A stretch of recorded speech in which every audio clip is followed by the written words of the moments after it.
Oyez, oyez, matelots d'un jour, larguez les amarres, car aujourd'hui nous plongeons dans les eaux tumultueuses du XVIIIe siècle, à la rencontre de deux figures qui ont gravé leur nom dans la légende de la piraterie. Oubliez Jack Sparrow, car la réalité dépasse de loin la fiction. Nous allons parler d'Anne Bonny et de Mary Read, les femmes qui ont fait trembler les Caraïbes.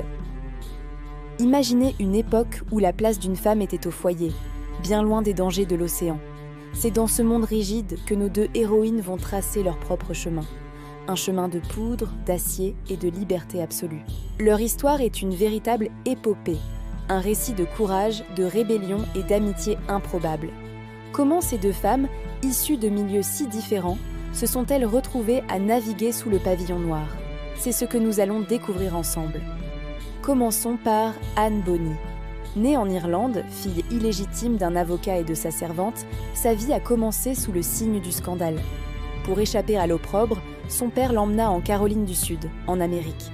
Il espérait lui offrir une vie respectable, un bon mariage. Mais Anne avait un tempérament de feu, un esprit indomptable qui refusait de se plier aux conventions. On raconte qu'elle avait un caractère bien trempé et n'hésitait pas à se défendre physiquement si on la provoquait. Elle rêvait d'aventure, pas d'un mari et d'une vie rangée. Son premier acte de rébellion fut de se marier contre l'avis de son père, non pas par amour, mais pour échapper à son autorité. Elle épousa un marin sans le sou, James Bonny, et s'enfuit avec lui à Nassau, aux Bahamas. À cette époque, Nassau était le repère des pirates, une véritable république de hors-la-loi. C'est là, dans les tavernes enfumées où les histoires de trésors et de batailles se murmuraient, qu'Anne trouva enfin sa place. Elle y rencontra le flamboyant Calico Jack Rackham, un pirate connu pour son élégance et son audace. Le coup de foudre fut immédiat. Anne quitta son mari sans hésiter et rejoignit Calico Jack, non pas comme une compagne passive, mais comme un membre à part entière de son équipage. Pour se faire accepter dans ce monde d'hommes, elle adopta des vêtements masculins, apprit à manier le pistolet et le cutlass aussi bien, sinon mieux, que n'importe quel pirate à bord. Elle gagna rapidement le respect de l'équipage par sa bravoure et sa férocité au combat. Anne Bonny n'était plus la fille d'un avocat, elle était une pirate. Pendant ce temps, de l'autre côté de l'Atlantique, une autre femme forgeait son destin. Mary Read, née en Angleterre, a vécu une enfance encore plus singulière. Sa mère, pour toucher une pension familiale destinée à son fils décédé, décida de faire passer Mary pour le garçon disparu. Dès son plus jeune âge, Mary fut donc élevée comme un homme. Cette identité masculine lui offrit une liberté impensable pour une femme de son temps. Elle s'engagea dans l'armée britannique sous le nom de Mary Read. Sur le champ de bataille, elle se distingua par son courage. Elle tomba même amoureuse d'un soldat flamand à qui elle révéla son secret. Ils se marièrent, quittèrent donc l'armée et ouvrirent une auberge. Le bonheur semblait enfin à sa portée, mais le destin est parfois cruel. Son mari mourut prématurément. Seule et sans ressources, Mary n'eut d'autre choix que de reprendre son identité masculine et de se réengager dans l'armée. Son régiment fut envoyé aux Antilles. Le navire sur lequel elle voyageait fut alors attaqué par des pirates. Et pas n'importe lesquels, ceux de Calico Jack Rackham. Contrainte de rejoindre leur équipage, Mary, toujours déguisée en homme, continua de cacher sa véritable identité. Sa compétence au combat et son sang-froid lui permirent de s'intégrer sans difficulté. Personne à bord ne se doutait que le redoutable Mark Read était en réalité une femme. C'est ici que nos deux histoires convergent, sur le pont du Revenge, le navire de Calico Jack. Anne Bonny, qui se sentait seule en tant que femme parmi les pirates, bien que déguisée, se sentit attirée par ce nouveau membre d'équipage si doué et mystérieux. Mark Read. Elle commença à se rapprocher de lui. Un jour, pensant être seule avec un homme, Anne lui révéla qu'elle était une femme. Imaginez sa surprise quand Mark, en retour, lui confia son propre secret.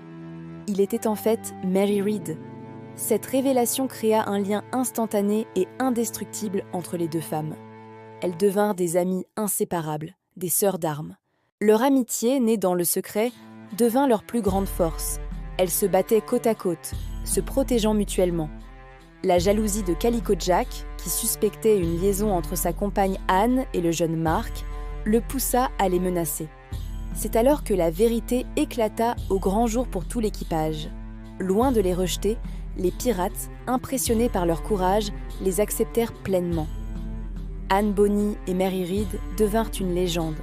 Ensemble, elles formaient un duo de choc, participant aux abordages avec une fureur qui terrifiait leurs ennemis. Les témoignages de l'époque les décrivent comme étant aussi dangereuses et compétentes que n'importe quel homme de l'équipage, sinon plus. Elles ne demandaient aucun traitement de faveur et refusaient l'idée que leur genre puisse être une faiblesse. Elles vivaient la vie qu'elles avaient choisie, une vie de liberté totale sur les mers. Pendant plusieurs mois, l'équipage de Calico Jack sema la terreur dans les Caraïbes, pillant les navires marchands avec un succès insolent. Mais la belle vie des pirates est souvent de courte durée. En octobre 1720, leur navire fut repéré au large de la Jamaïque par les troupes du capitaine Jonathan Barnett, un chasseur de pirates redouté. La nuit de la capture, la plupart des pirates, y compris Calico Jack, étaient ivres et incapables de se battre. Lorsque le navire de Barnett lança l'assaut, seuls 2 membres d'équipage se levèrent d'eux pour défendre le Revenge avec une énergie désespérée. Vous l'avez deviné, il s'agissait d'Anne Bonny et de Mary Read. Seules contre tous, elles se battirent comme des lionnes, essayant de rallier les hommes à leur cause, criant et tirant des coups de feu pour les réveiller. Mais c'était peine perdue. L'équipage fut finalement capturé. Le procès eut lieu à Spanish Town, en Jamaïque. Le verdict fut rapide et sans appel. Calico Jack Rackham et tout son équipage masculin furent condamnés à la pendaison. Avant son exécution, Calico Jack demanda à voir Anne une dernière fois. Mais au lieu de mots de réconfort, elle lui lança une phrase restée célèbre. « Si tu t'étais battu comme un homme, tu n'aurais pas à être pendu comme un chien. » Des mots durs, qui témoignent de sa déception, mais aussi de son incroyable force de caractère. Anne et Mary furent jugées séparément. Comme les hommes, elles furent reconnues coupables de piraterie et condamnées à mort. Mais alors que le nœud coulant se resserrait, elles jouèrent leur dernière carte. Devant le tribunal, elles révélèrent toutes les 2 qu'elles étaient enceintes. À cette époque, la loi interdisait d'exécuter une femme enceinte. Leur exécution fut donc reportée le temps qu'elles accouchent. Elles furent jetées en prison. Et c'est là que leur histoire, si documentée jusqu'alors, devient un mystère. Le brouillard de l'histoire enveloppe leur destin. Mary Read ne quittera jamais la prison. Les registres indiquent qu'elle était morte peu de temps après, victime d'une forte fièvre. A-t-elle succombé à la maladie ou aux complications de sa grossesse ? On ne le saura jamais. Quant à Anne Bonny, elle disparaît complètement des archives. Que lui est-il arrivé ? Plusieurs théories existent. Certains pensent que son père, riche et influent, a usé de son pouvoir pour la faire libérer et la ramener en Caroline du Sud, où elle aurait fini ses jours dans l'anonymat. D'autres imaginent qu'elle s'est évadée et a repris la mer sous une nouvelle identité. Le mystère de sa disparition n'a fait que renforcer sa légende. L'histoire d'Anne Bonny et de Mary Read est bien plus qu'une simple aventure de pirates. C'est une histoire sur la liberté, sur le courage de défier les normes d'une société qui voulait les enfermer dans un rôle qu'elles refusaient. En se déguisant en hommes, elles n'ont pas seulement changé de vêtements, elles ont revendiqué le droit de vivre et de se battre selon leurs propres règles. Elles ont prouvé que la bravoure et la détermination n'ont pas de genre. Leur héritage résonne encore aujourd'hui. Elles sont devenues des icônes, des symboles de la femme forte et indépendante qui refuse de se laisser dicter sa conduite. Elles nous rappellent que, même dans les époques les plus sombres et les plus restrictives, il y a toujours eu des individus extraordinaires, prêts à tout risquer pour leur liberté. Voilà pour l'incroyable saga d'Anne Bonny et Mary Read, les reines des pirates. J'espère que ce voyage dans le temps vous a plu. Si vous avez aimé cette histoire, n'oubliez pas de laisser un pouce bleu, ça aide énormément la chaîne.